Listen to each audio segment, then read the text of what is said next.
Tonight, sometimes it's easy to miss the gentle giants who make a big difference in our lives. People like John Smith of Buffalo. When the top shooting happened, these kids was there the next day giving out food. The next day, these kids, the next day, they set up a booth and everything. And yet, they still really couldn't understand why it happened. You know, they wondering why people hate them, but they still trying to figure out why they hate each other. It's a lot for a child. It's also a lot for a grown man who walked in their shoes many years ago. Tonight, our partners at investigative-post are launching a new series called East Side Stories. It examines issues that affect the residents of the East Side, told through the lens of people working to address the problems they face. WGRZ-TV shows us tonight how Smith and Buffalo's Peacemakers not only talk the talk, but they truly walk the walk with the kids whose lives are at stake. This was the scene last year after one teenager stabbed a student and another shot a security guard outside of Buffalo's McKinley High School. Today, McKinley is where you'll find John Smith. Students call him Tubbs. He's one of more than 36 peacemakers paid to prevent violence that can disrupt neighborhoods and schools throughout the city. My background definitely different, you know, from the streets to prison to now. So you have stages. So that says that we learn in stages. Stages of life, Tubbs will tell you, that prove he is no stranger to trouble. At 17, he pulled a gun and fired, missing his target and striking an innocent bystander.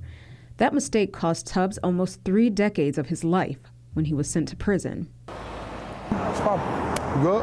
When his life changed, Tubbs was the same age as many of the students he now helps protect and mentor. He knows firsthand what they face. McKinley has the 5th highest suspension rate in the city. Nearly a quarter of its students have been suspended this school year, most of them black. The high suspension rate across city schools reflect what's going on in communities that many students live in. According to FBI data, Buffalo has one of the highest violent crime rates in the nation for a city of its size. Last year, there were over 100 shootings, resulting in over 24 homicides. How you doing, bro? Tubbs and other peacemakers tried to defuse the conflicts and mentor teens to avoid making the same mistakes Tubbs made. He's part of Buffalo's Health, Empowerment, Attitude, and Teamwork program, known as HEAT. It's located off Broadway on the east side. But despite their best efforts, not on my watch, some teens get into trouble. As soon as you hear them sirens, you're like, yo, I hope that wasn't none of mine. You don't want to be nobodies. You don't want to be nobodies, but it's going to happen because of the way the city is. Changing the way it is has been a goal of the Peacemakers since 2007. It's an umbrella organization of 6 anti-violence groups funded primarily by the city. Through the years, the Peacemakers have evolved from monitoring community events to establishing a presence at schools like here at McKinley, transit stations thanks to a partnership with the NFTA, the Central Library, which has since resumed normal hours, and perhaps most importantly, here in the streets.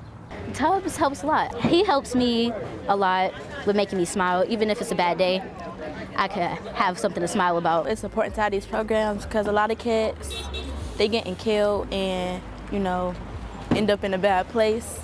So it's definitely helping me to just stay focused, be on the right path, and just mind my business about a lot of stuff. For Channel 2 News, I'm WGRZ-TV. And Ejaz joins me now. It's really incredible when you consider Tubbs there, as the kids call him, right? Was born in prison and, you know, was raised in foster care and now is devoting his life to this. We talk about the Peacemakers. There was one thing that he told you during this interview that we want to play now about one of the programs that they're doing with Peacemakers. Listen to this. We started a program called I Matter, You Matter. That's just dealing with straight respect. And a lot of people think that respect is earned, but it's not. It's a human right. And because it's a human right, we try to explain it that way. And we try to give a curriculum that gives them that outlook.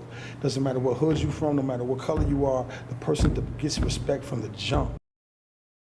So Peacemakers, it's a big group, it's a lot of people, but you told the story through him. What should we know about the group beyond talking about it on the news all the time as we do? Well, you know, the most amazing thing is that despite the extremely unique life story Tubbs has, his background isn't necessarily unique. As far as the Peacemakers, they come from all walks of life.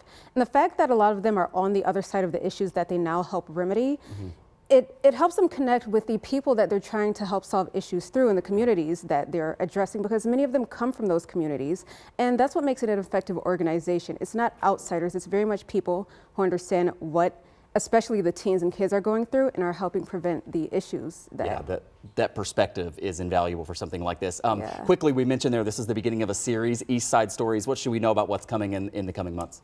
Yeah, so, you know, one thing that May 14th has told us is that there are a lot of issues that have contributed to what ultimately happened there. And East Side Stories has been a long time in the making. It's an extension of the type of reporting we've done, from the lead crisis to housing discrimination, but we're just going a bit deeper into those issues that affect marginalized communities and telling them through people who are not only trying to remedy these issues, but living them as well. Yeah, we're looking forward to the rest of the stories. Ijaz Jasil with Investigative Post. We'll be sharing out the story as well. There's a lot more online. Thanks for coming in. Good to see you. Thanks so much for having me.